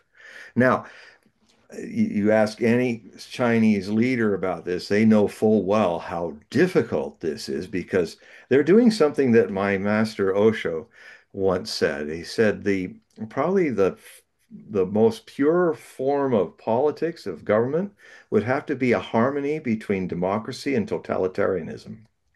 And that's what the Chinese are trying to do. They're trying, and it's strange because unlike our system is pretty straight up, but if you go to Iran and look at their democracy, if you go to what goes on democracy in China, it has layers. For instance, in Iran, um, there's two layers to the Iranian political system, and it's very democratic. Everybody has, if you go in Iran, as people that I know have gone there, uh, like Max Blumenthal and others, they are constantly arguing about politics. They do a lot. They're more politically interested than we are at all here. You go in any of the shops and stuff, and people speak freely about that. The way they've got it set up is that you can vote in anyone. In fact, the person that's the president of Iran right now is, not with the sheiks, not with the ayatollahs that much. He's a liberal. That's what the people voted him in. And as long as the Council of Ayatollahs and the Supreme Leader are kind of like a it's kind of like a messianic system. There are some when people are waiting for the Messiah to come and the King of David to be restored. The Messiah is actually a king who is both temporal and religious leader of the country. The closest thing to a Messiah, politically speaking, that's around today are two figures. The Ayatollah, who is the supreme leader, and the Dalai Lama of Tibet. They are both temporal, balancing temporal and religious rules and laws. So the Council of Ayatollahs has to be elected every 3 years with a new set of people. And the supreme leader has kind of last say with what they do. But they're basically there to make sure that Islamic Sharia law is in balance with political democratic laws. So that's a very overview of a very complicated but interesting political system is Iran. Now in China, they're seeking a balance between the totalitarianism of a communist system balanced in the free flow of free economy and wealth making. And the interesting thing about their electoral system is that all the people in their local governments absolutely have the power to vote for their local governments and local cities and local town mayors and stuff like that. And then what they have is a tiered system, a little bit like a meritocracy, where those the people get to vote, and then they vote the people that are immediately um, overseeing life and stuff. And that group of people then vote for the next tier. And that smaller group of people vote for the next tier until you get up to the big conference that they have in October, where you have the top tier of people that are their job elected by people in different, people who know the things, from the people up. It has a quality of meritocratic democracy about it. So, you know, these are some things I write about and talk about in my Hogue Prophecy reports that you won't hear much about. But it's a we are so it is our greatest strength and our greatest weakness that we are naturally, as a people, American people, isolationists. What is so strange about us becoming, it's so perverse for us to be an empire. It's really not American. It's not how we move. It's not how we are. And, to be this hegemon is so toxic to America that it's going to destroy it. I would even say now, I think it'd be a very healthy thing if we stop nation building and nation destroying outside of this country and bring it all home. Shut down those bases, bring everybody home, and just deal with just us being the nation of Americans in a community of nations, like not long before all this started, this empire. That's who we were before the end of World War II. We were just a nation with other nations. We were a power with other powers. Even Trump, before he started going down the tubes with his mind, was promoting the concept of, trying to find great agreements with great powers that keeps the balance of power in the world. And that looked like, well, that would be a good start. That would be a good bridge away from being the unipolar, I'm Atlas holding up all of your spheres of influences and go to hell. That's it doesn't work anymore. And there's so many things that we need to do to fix our own country right now. But when we become the hegemon, we literally put 800 bases all over the planet, and on those bases, And with all those embassies and stuff all over the planet, even when we're in the homes of people of a completely different culture, we tell them what China is all about because it's our opinion of what China is must be so because we're just isolationists and we literally stand in their faces and tell them how they should be. That is a very sick version of isolationism where we are actively spreading our isolationist ideas. You know, we're the city on the hill, we're the greatest country in the world. Oh, please. You impoverish yourself by living in such narrow views, America. You don't open your eyes and your mind to the richness of this world. And if you did, maybe it's good you don't because you'd be so damned embarrassed of how stupid you all sound to the rest of the world. And they're very tolerant of us. I must say, too tolerant about that. We have But another question on X Spaces. So Jay, just you can ask your question. Hey, John. Can you hear hi. me? Yes. Hey, yeah, I've been listening to you two for years on the coast, and I can't wait to hear you come on like the New Year's Eve show. I hope Just so. to do that. I hope I will. Okay. All right. So I just You know why. well, we'll see. But so I have one or two questions really. So Okay. my first question is the Venezuela thing that's going on.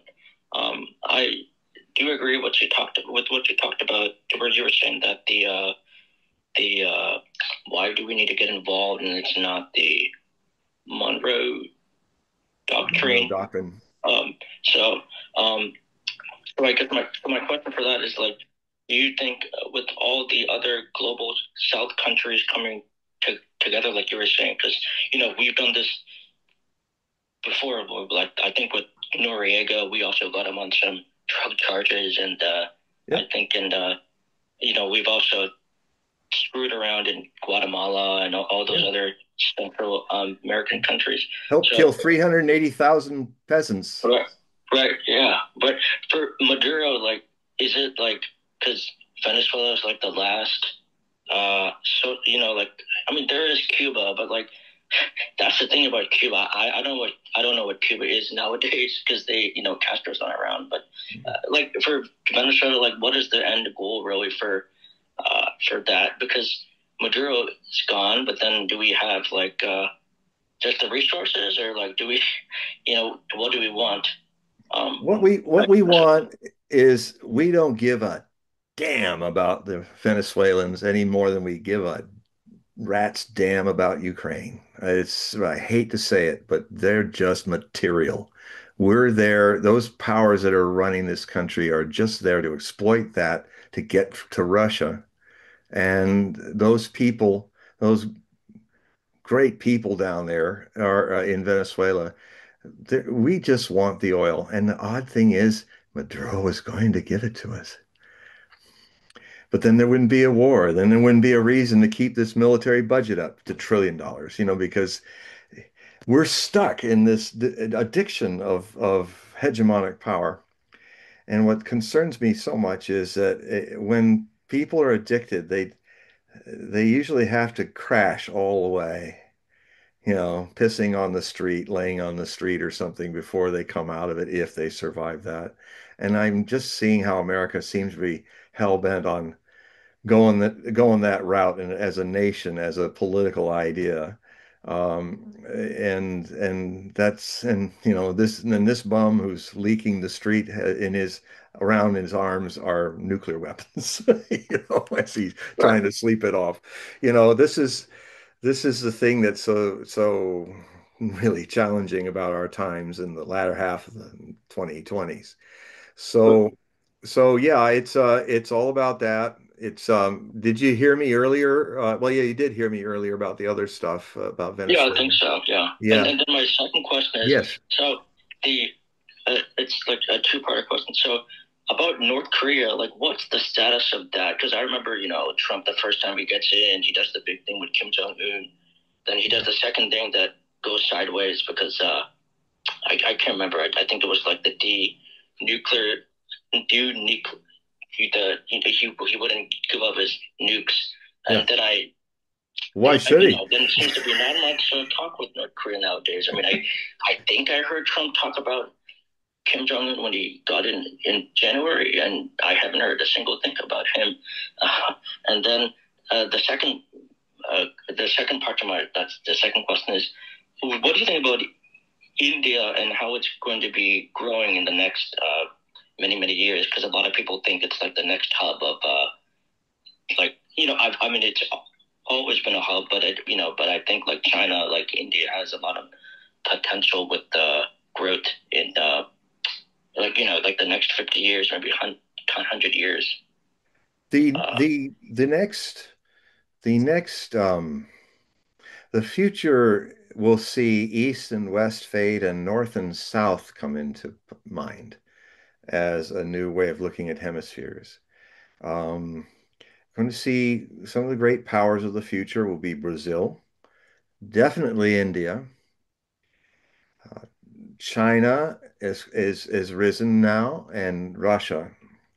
And what's good about all of these, what's really hopeful, I'd like to say, because it sounds like I'm really alarmist and saying a lot of things that are really going terrible, but in this part, I wanted to say to you that the vast majority of the planet is moving away from this. And that's why the little 17% of the Western world of our population of 8 billion plus people is freaking out and wanting to control everything because the vast majority of the human race right now, everybody but 17.5%. Now, for those people who have geographical challenges, like some people who write me saying, "Oh, that's not America." This gives you an idea of the American mind. I got this letter saying, "Oh man, you got that totally wrong. It's just 5%, not 17.5%." I said, yeah, as if America is the West. That's what you're saying to me. Yeah, okay, America's the West. All right. I get that. Yes, America is part of that, but this is, as I write about it, America is the center of that, and it has its vassals in Europe. Western Europe is the other part. There's another 500 million people there. And then you have the wannabe America of the Asian world, Japan, and then you have Australia and New Zealand, and that's it, you know. And that's about 70.5% of the 8,400,000,000 people on the planet. Everybody else is in the global south or the Eurasian African uh, South American arc of continents. And now there's as every great evolution in human history starts with doing business, transactions. That's what made us at the end of the Ice Age move from being for millions of years hunter and gatherers into civilized, which means sedentary, building a permanent home and farms and having your stock animals and creating wealth that was never possible as hunter-gatherers. And that, of course, created the whole, for good and bad, the whole economic system of bartering and trading and using currencies and creating properties because now you can't just make love to all the women of your little hunter-gathering group or all the men because you're kind of an extended family of hunters. Now you've got property and now you've got to really your wife really has got to be your wife. Marriage became the ultimate primitive property agreement, not about love, but about making sure that this woman and this man doesn't make love with anybody else and make children because then they will claim the property. So it was pure business that made that transformation. So what we're having happen now with the BRICS nations, and by the way, before 20 years or so ago, before anybody was thinking that thing was any more than a silly debating club when it was called BRIC, when it didn't have South Africa in its core members. I was writing articles saying, this is going to sound crazy. It even sounds crazy to me, but prophecy is crazy sometimes. I said, this is now I'm seeing for the first time the first step into an entirely different new world order, international global village world order, and the BRICS will be the center of it. I said that 25 years ago. and now they are. And so the BRICS is the biggest thing happening on the planet right now, and it's ending colonialism. The people of Africa, the people of Asia, and other places are now becoming. It helps nations become sovereign, not colonial slaves, and that this is a whole Aquarian age is all about individual sovereignty. It's the main thing where the Piscean age was all about centralized control, power grids, not individual power cells.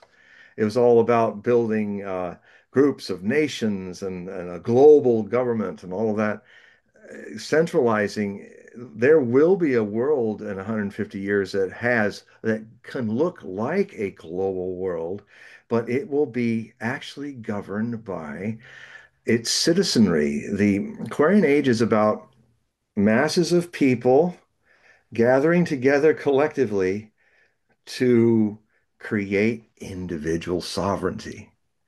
So the path to that kind of nation is not Schwab or any of that. I used to think that one world government would be a good idea, but it's democracy does not survive when it gets too big. It becomes fascism. And we don't even have democracy yet now. We have mobocracy. And that will definitely send us into a fascist crisis. It cannot be avoided. And hopefully, from that experience, we can return to democratic values. But personal sovereignty, eventually, what will happen is there will be one world, but it's going to come from the path of things like the BRICS. First, we need to create a world of community of sovereign nations where you respect each nation's freedom to grow and its own in its own ways. As long as you are not harming other nations, it's nobody's business what the Chinese are doing or what the Saudis are doing. It's up to them to have the freedom to make their mistakes, to not have some puritanical American idiot come in and say, "We're going to clean you up because we're the greatest country in the world, and you're all going to get purple fingers from elections in Iraq, and that means democracy is happening to you just because you got a purple finger, and we're kind enough not to make you put it on your middle finger." You know, and it's just like, and it doesn't work that way. It's one of the biggest problems is that America has a puritanical side, being a strongly Protestant nation, and the downside of that is that we presume to clean other people up. I hope that dies soon, because if we look in the mirror, America, we don't need to clean anybody else up. We need to clean up ourselves. Very true. Yeah. So we're near the end of the show here, but I greatly appreciate the ones that participated with asking questions. Please Yes. share the links so we can grow the show. I greatly appreciate it. And And hit the like button. If hit you the liked like what you just button. saw, just hit it right now. And also go to the description box within this video, click the link to John's website so you can sign up for his periodical and his readings. So for the ones that don't know about the periodical and the readings, can you briefly explain them? Yes, I have the Hogue Prophecy Report, which is a PDF file that I send to your email that you use to donate through the links that I have that go from my web page to my page on PayPal, where you can do an automatic payment per month, $5 or a little more, or you can do a one-time 12-month payment for $60. It's just $5. It's a cup of coffee, of good quality coffee, for a whole month. And it is I fully illustrate them. They're PDF files and they're in Adobe, so you can use Adobe Liquid with them so that your cell phone can see them any which way you can comfortably want to see them on cell phone. I mean, with my archives and where my website is now, it is. I'm going to get it cell phone friendly in the new year. But if you have a laptop, it's probably better to read it on a laptop than your cell phone. But that's going to change soon, and it will be as nicely readable as my Hogue Prophecy reports are in Adobe Liquid, which is free. And I always have a little advertisement for it. All you need to do is link on it, and then suddenly you won't be moving your cell phone like what it's like when you see somebody moving like this and that, and there's, what are you doing? Well, I'm trying to read John Hogue. That's going to end soon.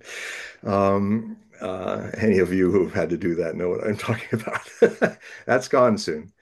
So yeah, so these there's going to be other things. I'm actually going to have a lot of my free sample articles at hogueprophecy.com, but in another few days I'm going to have everything updated. All the main Hogue Prophecy sample reports are going to be on X, and very easy to read. And that's another way that you can also, when you read these free samples, you can also, if you really feel like supporting this and seeing more than the tip of the iceberg, I give you excerpts from all the ones that are seen by subscribers as well to see, this is really this wonderful top of the iceberg, but there's all this other stuff that I also put. There was 14 articles in the last one.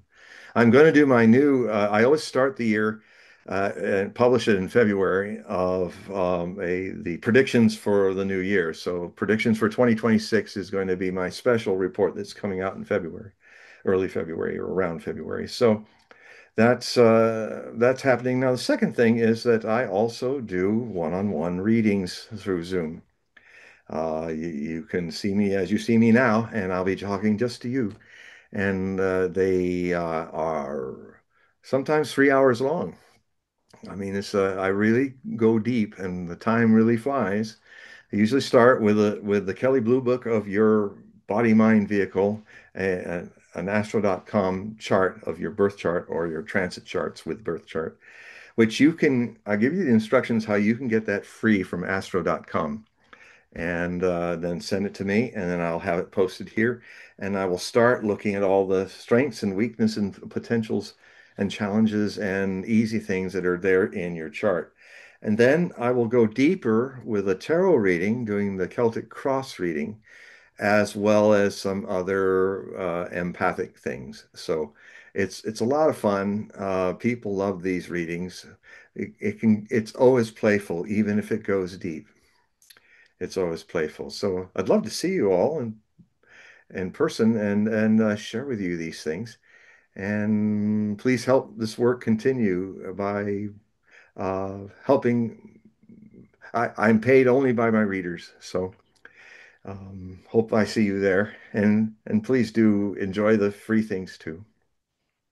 So just a reminder, click the link in the description so it takes you to John's website. So thank you everybody for joining. We had a good showing here. Greatly appreciate it. We'll do this again in about 2 weeks. So John, if you can tell everybody goodbye, we can shut down. Goodbye, everybody.